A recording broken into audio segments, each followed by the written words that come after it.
I think like the main reason I started studying Japanese was just because I wanted to try something different. Um, like I remember when I marked it in my schedule sheet, it was kind of like a very spontaneous, but nevertheless a very exciting decision. And I'm so glad I decided to take it because, like I said in my speech, I was able to realize and develop like some of my strengths because of it.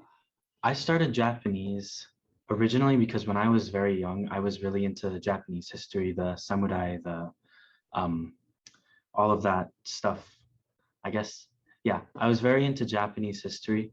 So I took the class expecting it to be about that. And what I found out was it was about culture and media too, and it really wowed me. And then I got into anime and manga, and it made me love it even more. But I I I started out with history, and then I eventually came to love all of it.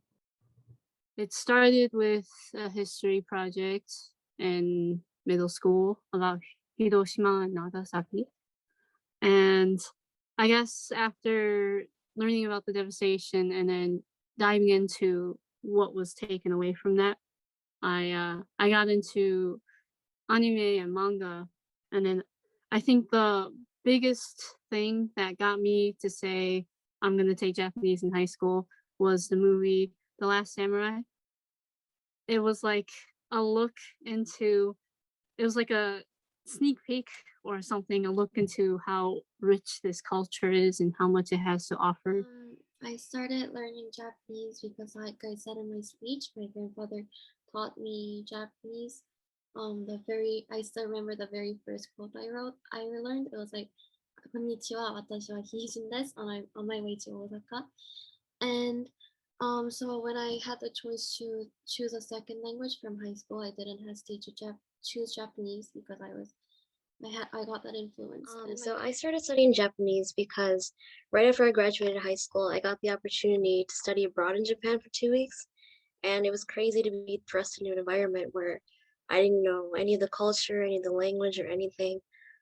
And coming back to the US and enrolling as a freshman in university, I saw the opportunity to study Japanese.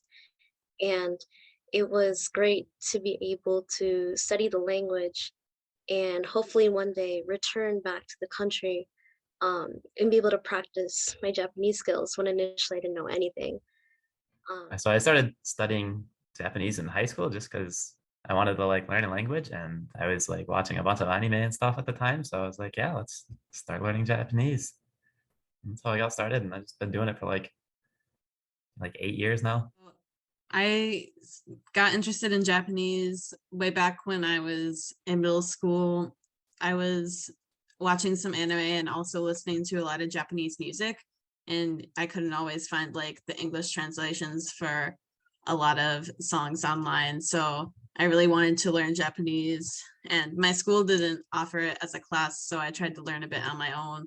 And then finally in college, I was able to start taking classes and really study Japanese a lot. And so I've really enjoyed doing that.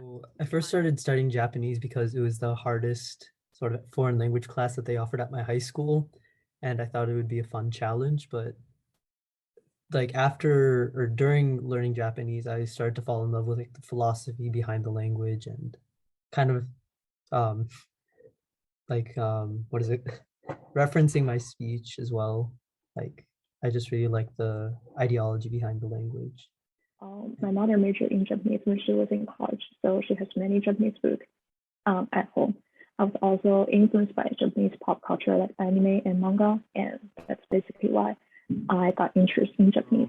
So I got interested in Japanese because when I was 17, my cousin went on a business trip to Japan, came back and was telling me about it. And honestly, I hadn't really thought about Japan or really any other country other than America until that time.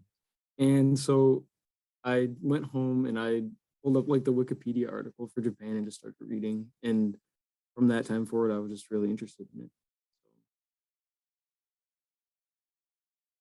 So my favorite kanji is the one that's read as like as soul. The one with like the ki, the men, and the kokoro at the bottom. I guess like the main reason I like that one is simply because I feel like it just looks pretty. I think it's like very well balanced. I guess my favorite thing would be the dikshi for history, because I really like the history of Japan. It's very interesting and very rich. So I have to say that's my favorite kanji. My favorite kanji would probably be jikan. It's such a satisfying look to it, and I guess I write it down a lot actually because it's easy to remember. It's like it means like time, it means chance, it means opportunity, and my favorite Japanese word is, actually I don't really like kanji, so my favorite is hiragana a, because it's the very first character I learned since I learned Japanese, and I really like the round stroke in a, so that's the reason why I like it. My favorite Japanese word I would say is ikigai, or like the reason for being. I feel like I apply it daily in my life when trying to balance like my personal life, my professional life. I really love the concept of ikigai. My favorite Japanese word is bonsai. I think that's like a good like celebratory like word. That's pretty fun. Yeah. Exactly. But the favorite kanji though is definitely I. I think I is just a very fitting kanji for love. You know, it's a very like beautiful kanji.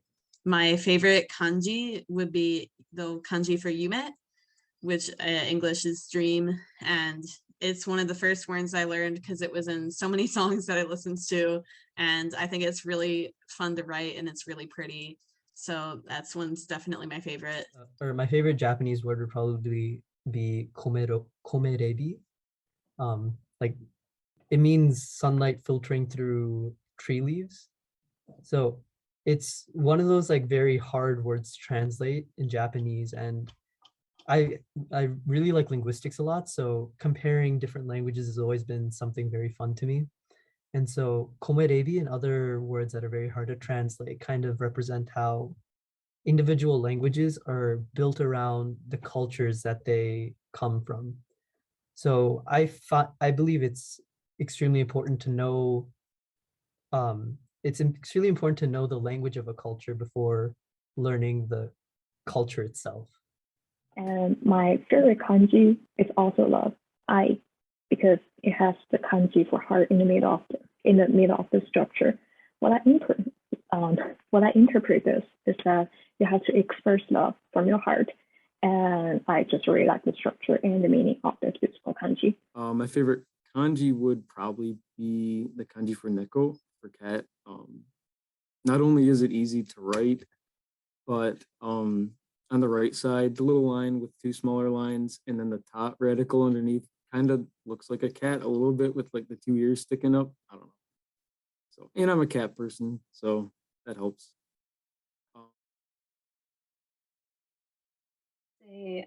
You should probably like start memorizing like your speech in little bits ahead of time.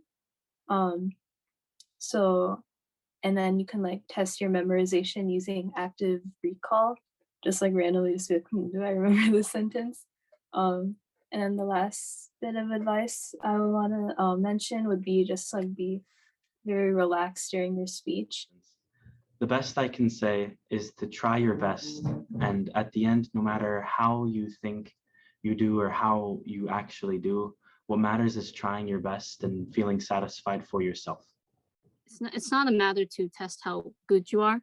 It's a matter of testing how much you know and how much you're able to prove to yourself that you're able to do well.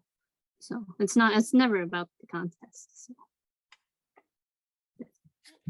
And finally, for the future contestants, I just want to tell them that no matter what kind of results you get, just be passionate in your Japanese and continue to study Japanese because it's a really amazing language.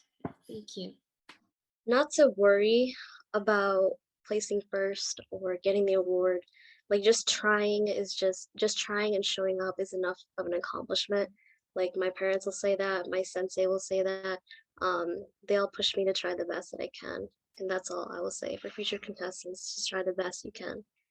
Like Anusha had said, literally just like showing up and like competing is kind of like already like a victory, even like if you don't necessarily win your competition, like it's not necessarily about winning the competition that you're actually going to like gain from. You more of showing up and doing it is what the real value is.